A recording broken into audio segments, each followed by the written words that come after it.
4-ročné obdobia.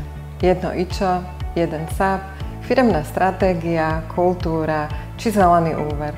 Toto sú pojmy, ktoré charakterizujú rok 2022 pre MH Teplárenský holding. Volám sa Lenka Smreková a mám to šťastie, že som pri zmenách v prostredí fungovania štátnej spoločnosti. Ale je to iba o šťastí? Rozhodne nie. Pretože ďalšiu vec, ktorú mám, je odvaha. Odvaha ísť do vecí, ktorým verím, aj napriek tomu, že to môže vyzerať ako blúdenie hmlou. Áno, najprv sa nám smiali, spochybňovali nás, potom spozornili, následne nás začali sledovať a neskôr sme sa stali inšpiráciou. A takto vyzerali naše 4-ročné obdobia. Zima. Jeden SAP v rekordne rýchlom čase zo 6 rôznorodých systémov. Jar. Unikátne zlúčenie 6 teplárenských spoločností do jednej silnej, zintegrovanej akciovej spoločnosti.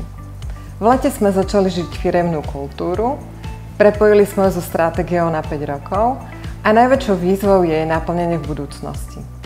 Na jeseň sme uzatvorili prvý zelený úver pre štátnu spoločnosť. A koniec roka sme úspešne ukončili s historicky najlepším prevádzkovým hospodárskym výsledkom na úrovni viac ako 110 miliónov eur. Do zmeny sme išli v súlade s našou firemnou kultúrou, že chyby, ktoré vychádzajú z experimentov, sú akceptovateľné, pretože nás posúvajú vpred a vieme sa z nich poučiť. A to je radikálne iný mindset, aký je štandard v štátnom sektore.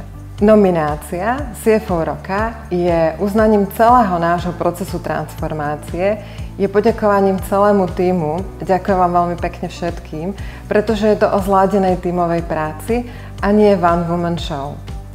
Zajtra už nemusím byť MHTH, ale mojou skutočnou prácou je moja rodina, pretože to je práca, ktorú milujem, na ktorej mi záleží a ktorú nikdy neopustím.